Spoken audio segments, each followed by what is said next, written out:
The title is When Christ Enters In. Y Christ nuestro título in you. es One of Cuando the Cristo grand entra en una persona. Cristo en vosotros. Una de las grandes definiciones de la conversión que el apóstol Pablo nos da es esto: Cristo en nosotros. Es una de sus definiciones que es dada por inspiración de Dios con toda certeza. Cristo en vosotros, la esperanza de gloria.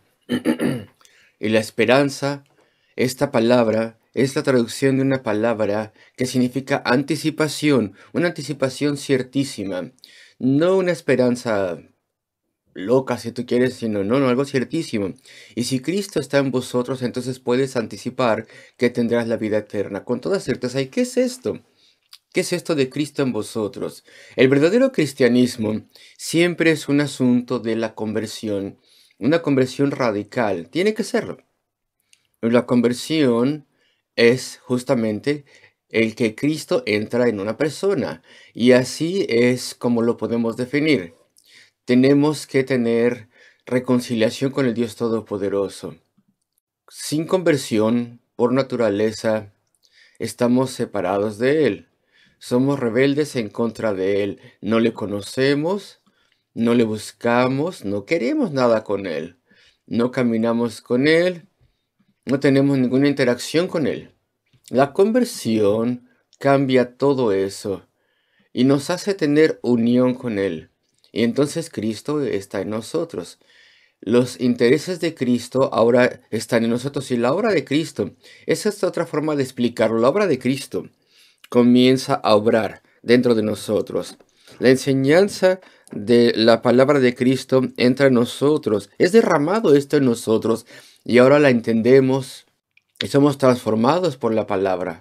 Somos cambiados por la palabra. Entonces Cristo en todo sentido entra en nosotros. Y la utilización de este vocabulario es común. Es común en la literatura. Si alguien hace cosas, por ejemplo, alocadas o cosas erróneas, o se hace adicto a algo, las personas tal vez digan, ¿pero qué se le metió en la cabeza? ¿Alguna fuerza extraña? Literalmente no es así, evidentemente. No están pensando que una cosa definitiva viajó y entró literalmente en una persona. Es una forma de hablar nada más. ¿Qué se le metió? ¿Qué le impulsa? ¿Qué se le metió en la cabeza? ¿Es un antojo perverso? ¿Una influencia perversa, malvada? Algo que ahora está en el asiento del conductor de la persona.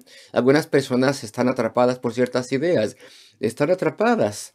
Por ejemplo, Stalin estaba poseído, por así decirlo, por una paranoia. Sorprendente fue el resultado de ello. Leemos, y nadie sabe bien, pero hay diferentes cálculos. Se dice que entre 3 y 8 millones de personas murieron en el régimen de Stalin. Qué paranoia se le metió en la cabeza. Y se registra de forma oficial 800.000 ejecuciones. em, y por ejemplo, Trotsky en esa época es una ejecución famosa. ¿Qué se le metió en la cabeza que le hizo un individuo así?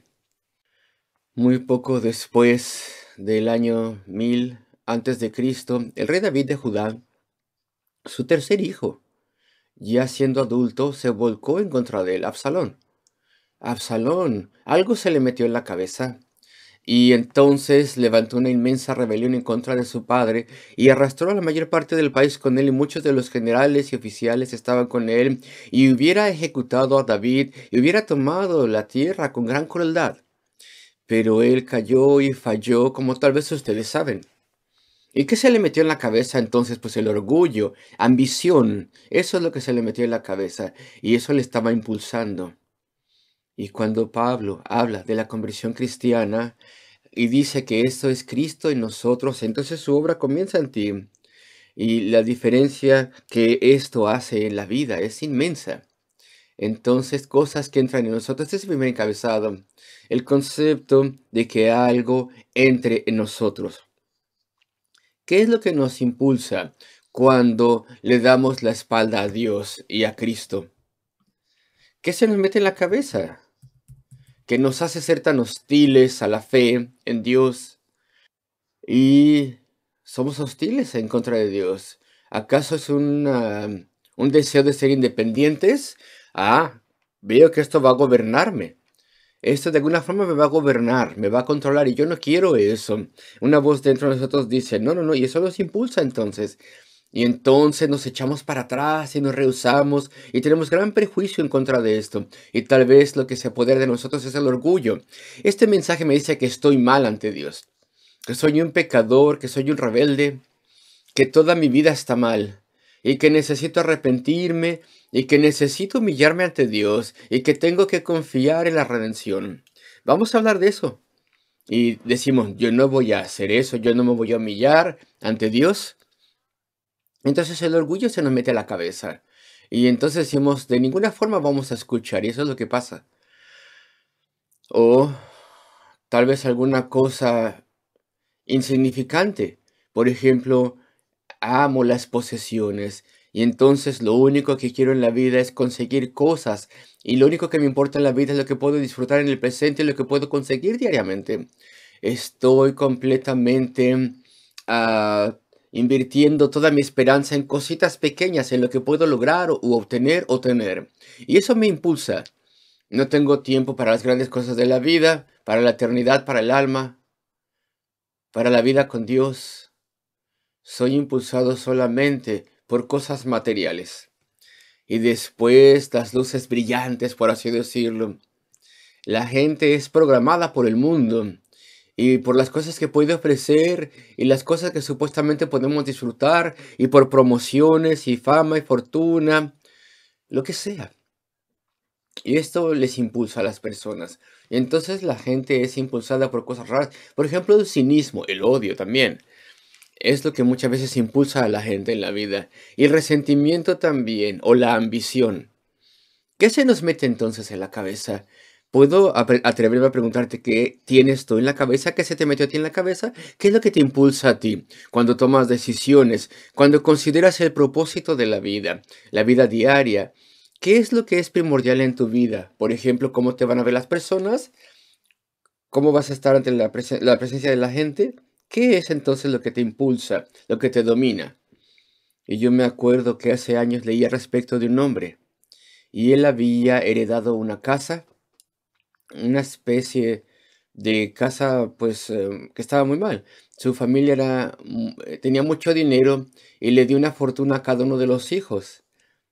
Y este hombre específico que tengo en mente heredó la casa, que era muy hermosa, casa de campo, pero nadie había vivido ahí durante años. Y él se acordaba de esa casa en su juventud o de ese entonces y fue a mirarla y entonces se le dijo que la situación en la casa estaba muy mal y que la casa tenía que ser demolida. Y entonces lo lamentable es que cuando pagó las cosas y después el costo de hacer todo lo que tenía que hacer, pues su herencia se redujo a nada, a cero. Y entonces, ¿qué le pasó a esa casa? O esa casa hermosa, con un buen diseño, y tal vez tenía escaleras espléndidas y grandes salones, pues se le metió un bicho tal vez que hizo que se pudriera. Y entonces, ¿qué se nos mete a nosotros en la cabeza? Nosotros somos muy vulnerables sin Cristo. Estamos abiertos a toda influencia. Y esto podemos ver lo que le pasa a otras personas, pero no lo podemos ver frecuentemente nosotros. Miramos a otras personas a nuestro alrededor y decimos, es tan egoísta esa persona, es tan orgullosa esa persona, le domina todo. Tiene un muy mal carácter esa persona y lo domina por completo y le arruina. Queridos amigos, o tal vez alguien podemos ver con una adicción o que ha sido absorbido por em, lo que es malo. Y podemos ver este tipo de cosas en otros, y eso también está en ti, querido amigo. Sin Cristo hay algo que nos controla, hay algo que nos impulsa, tal vez toda una cantidad de pecados que nos moldea, que nos modela, que nos impulsa. Y sin embargo, tenemos lo que dice la Escritura, que Cristo en nosotros es una hermosa ilustración de la conversión o definición. Y me acuerdo de una dama que cumplió 90 años, que había estado en esta iglesia toda su vida, y ella era una mujer con tal paciencia, había atravesado 2 guerras mundiales, era maravilloso, una persona de gran compostura, de gran paz, que sostenía a todos a su alrededor, y nos dijo un día esa historia sorprendente, que cuando tenía 16 o 17 no había sido convertida a Dios todavía, y tenían muy mal carácter. Y después fue quebrantada por eso un día y lo trajo delante del Señor y comenzó a orar y eso la llevó a Cristo. Y entonces Cristo entró en ella y cambió su vida y curó su mal carácter y le hizo exactamente lo opuesto. Una mujer virtuosa, sensible. Y claro, yo la conocí cuando tenía 90 y tantos años o 90 años, pero Cristo, queridos amigos, entra en nosotros y entonces por completo todo cambia. Él nos cambia.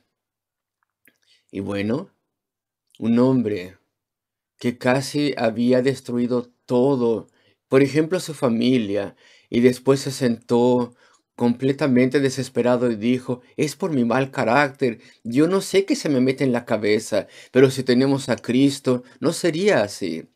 Cuando Cristo entra en nosotros, las cosas pueden cambiar, las cosas pueden ser resueltas. Y bueno, algunas personas piensan que hay una analogía de una ciudad que es conquistada. Aquí en esta analogía, yo no lo veo, pero tiene que ver con los tecnicismos que hay en el griego, y donde dice Cristo en vosotros. Según muchas personas dicen que la ilustración es de una ciudad que es conquistada y ocupada. Y esa es una ilustración interesante, aunque yo creo que tal vez no está claro en este pasaje. Pero por ejemplo, John Bunyan, aquel autor de la más grande analogía de una ciudad que tiene que ver con el alma humana. Y Juan Bunyan nació en 1628 en una villa cerca de Bedford. Era un joven que era muy, muy áspero, pero bueno, en un momento dado se unió al ejército, Oliver Cromwell, y cuando tenía 16, él fue designado a la defensa de Leicester porque estaba siendo sitiada en 1645, si tú te acuerdas de la historia de este país. Y te acordarás de los realistas con 20.000 soldados que se apoderaron de Leicester, que tenía solamente como 2.000 soldados de artillería. Fue una batalla muy grande. Y Juan Bunyan a los 16 casi fue asesinado. No les voy a decir mucho, pero alguien le cubrió, porque tenía otra cosa que hacer, le cubrió en su puesto, en esa defensa de la pared de una noche, y la persona que le cubrió fue asesinado con una bala que le atravesó la frente. Y entonces eso le hizo pensar a Bunyan respecto de la vida y su preservación, pero no fue cometido todavía. Pero él estuvo en ese ejército unos 3 años y después tuvo un puesto diferente. Y eso fue lo que le llevó a su conversión. No voy a dar los detalles ahora, pero este joven brusco y tosco encontró al Señor y entonces se hizo un adorador de Cristo, recibió una nueva vida. Cristo entró en él. Él se hizo un predicador informal y después predicador en forma, completamente dedicado a predicar la palabra. Durante 12 años y medio estuvo en cárcel, después otra vez también, y claro que escribió esa maravilla de la literatura inglesa que es El progreso del peregrino. Esa alegoría tan maravillosa. Todo hogar solía tener por lo menos 2 libros, la Biblia y El progreso del peregrino. Era maravilloso y esa era la mejor obra conocida en el lenguaje inglés aparte de la Biblia durante décadas y siglos incluso también. Y fue más adelante en la vida, entre las otras obras de Bunyan, que él escribió algo que yo creo que es completamente igual al progreso del peregrino, que es una alegoría que se llama en inglés The Holy War, la Guerra Santa, y ahí utiliza la idea de una ciudad, la ciudad del alma de un hombre. representando justamente el alma de un hombre. Y esta ciudad es sobrecogida por las fuerzas de diabolos, es decir, el diablo. Y entonces degradan a ese pueblo con maldad y pecado y lo ocupan, ese pueblo. Es una ilustración de esto. El alma humana que está ocupada y está impulsada por las fuerzas del demonio. Y después, en un momento dado, Emmanuel, el cual representa a Cristo, recupera la ciudad y la ciudad es transformada a un lugar de hermosura, a un lugar de aprendizaje, a un lugar de orden, a un lugar de arte, de artesanía, de industria y productividad y de medicina, de medicamentos, un lugar de salvedad y de prosperidad. Y eso es lo que pasa al alma humana cuando Cristo entra en nosotros. ¿Qué es lo que Cristo trae consigo? ¿Les importa si les menciono esto un poco? ¿Qué es lo que Cristo trae consigo cuando Él entra en nosotros? Cuando tú te das cuenta que eres un pecador en contra de Dios y te arrepientes de tu pecado y confías en Cristo reconociendo que es el único Salvador que sufrió y murió en agonía por pecadores para poder pagar el precio del pecado para todos aquellos que vienen a Él. Cuando tú confías en Él y te rindes a Él y caes delante de Él, entonces Él entra en ti, es decir, Él comienza a obrar en tu vida y en tu corazón. Primero que nada, Él vierte en nosotros su vida. Claro que no su vida como Dios, Él es Dios. Nosotros no podemos ser Dios. Pero esta vida que es vertida en nosotros es algo que Él ha hecho. Es vida espiritual, es verdadera vida. Eso es llevado a ti porque ahora entiendes. Si Cristo pone vida en ti, entonces entiendes el significado de la vida. Entiendes la escritura. Entiendes por qué estás aquí. De pronto te es obvio. Las cosas que nunca viste antes son obvias. Te das cuenta que esta es una raza humana caída. Y ves que el pecado está en todo corazón. Ves que necesitamos a Dios. Estas cosas son claras. Y tienes una conciencia avivada dentro de ti.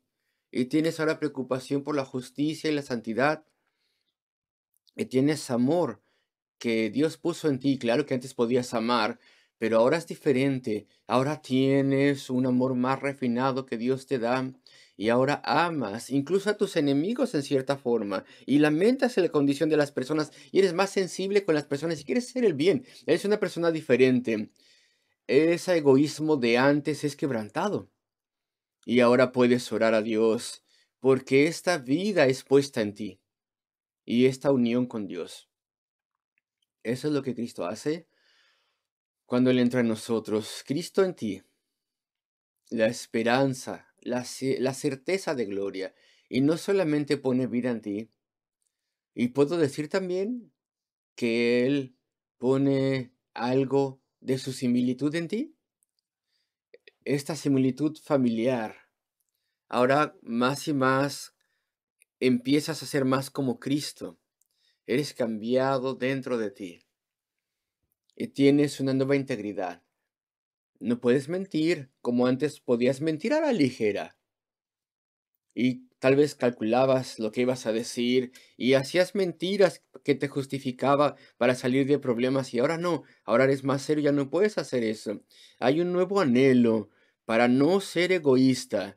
Tienes una nueva sensibilidad, unos nuevos gustos por las cosas espirituales y por las cosas celestiales divinas.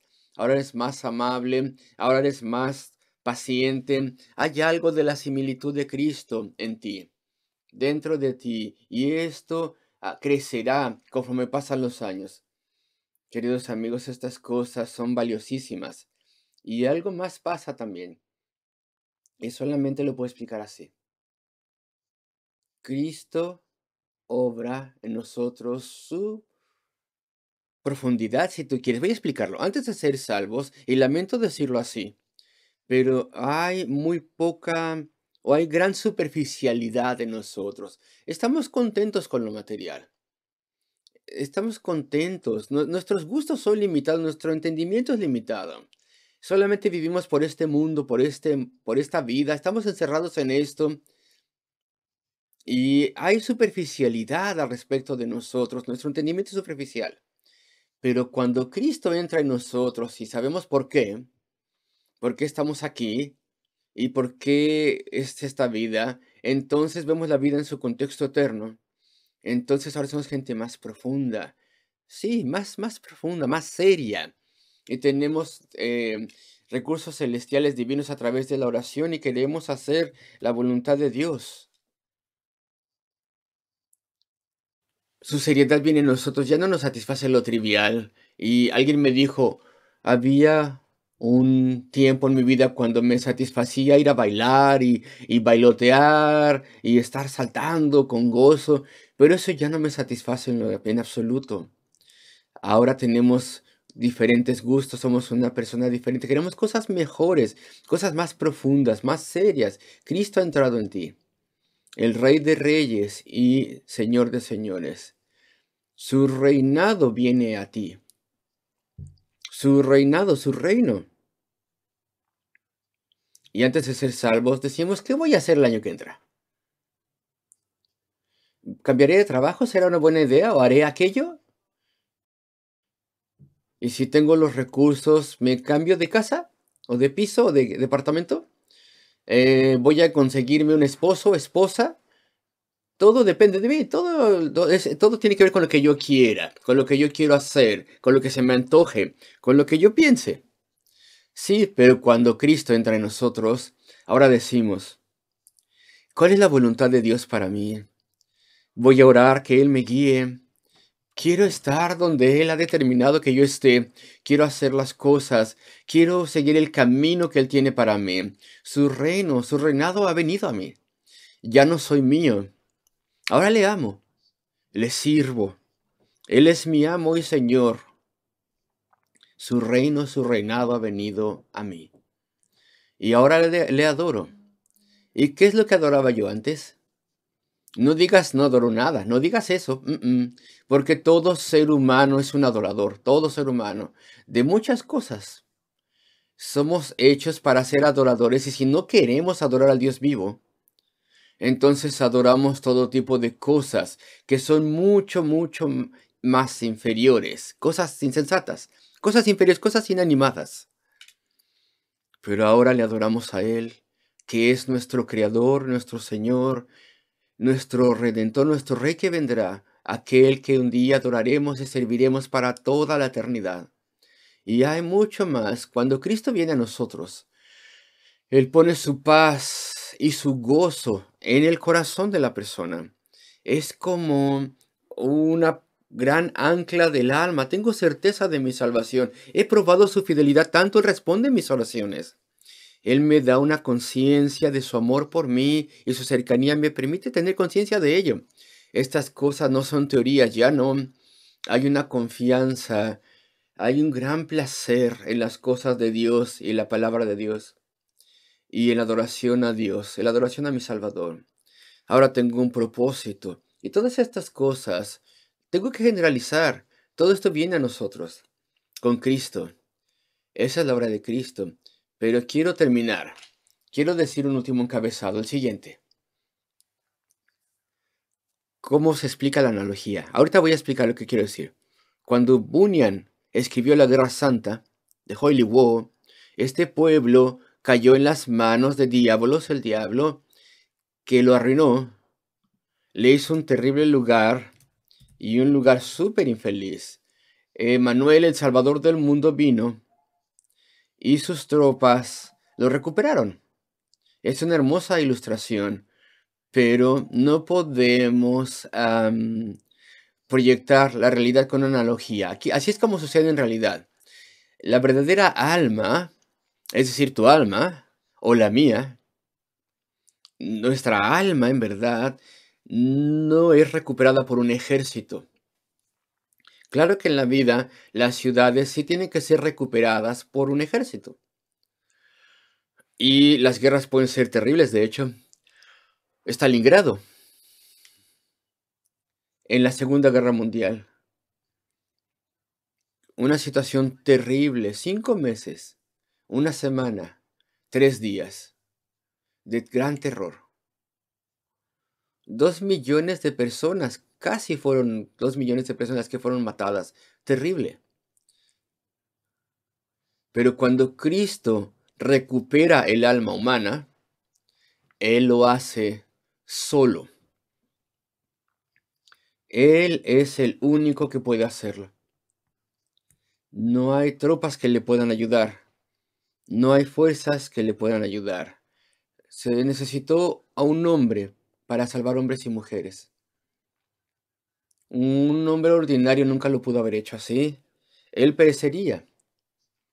Es demasiado difícil. Es imposible. Tenía que ser el Dios hombre. Tenía que ser Cristo el Señor, la segunda persona del Dios Trino que se encarnó y entró en carne humana. Tenía que ser el hombre que sufriría y moriría en lugar de otros hombres, pero tenía que ser Dios también para poder pagar esa deuda inimaginable, para poder sostener esa agonía de la salvación. Es como si todas las armas, todas las balas, todas las granadas, todas las bombas fueran arrojadas sobre solamente un hombre.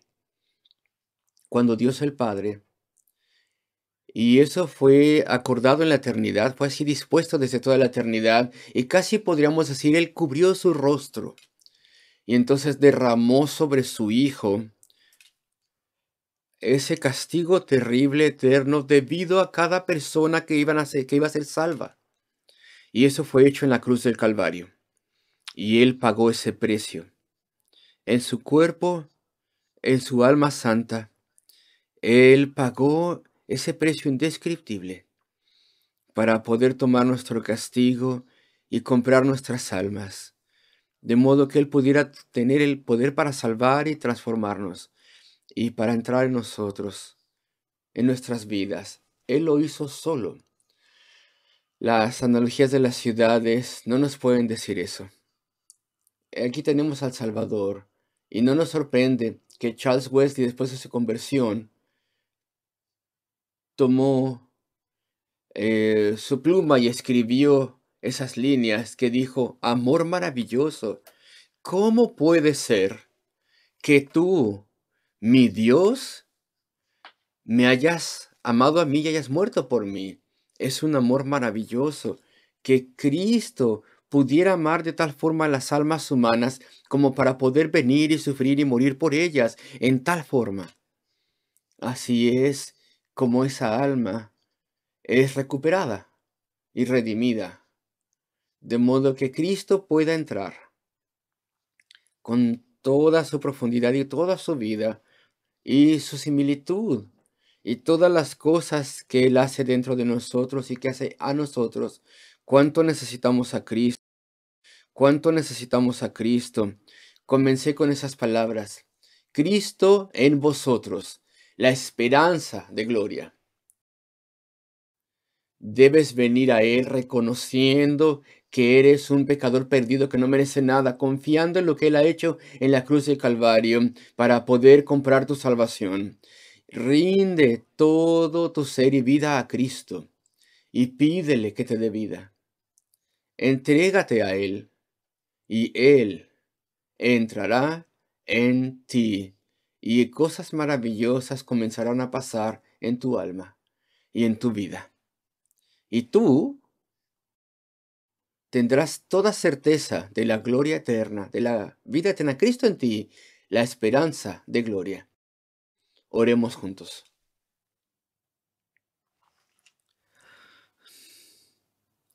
Oh nuestro Dios, Padre Celestial de gracia, míranos a cada uno, Señor.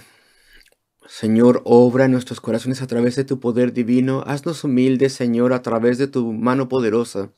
Y muéstranos nuestra gran necesidad de Cristo y de la salvación que solamente Él puede dar. Oh Señor, que Cristo pueda comenzar su obra en nosotros, de modo que podamos ser cambiados y reconciliados con Él, Oh Señor, ven y toma nuestras vidas y obra en nosotros. Pedimos estas cosas en el nombre de nuestro Salvador, por amor a Él. Amén.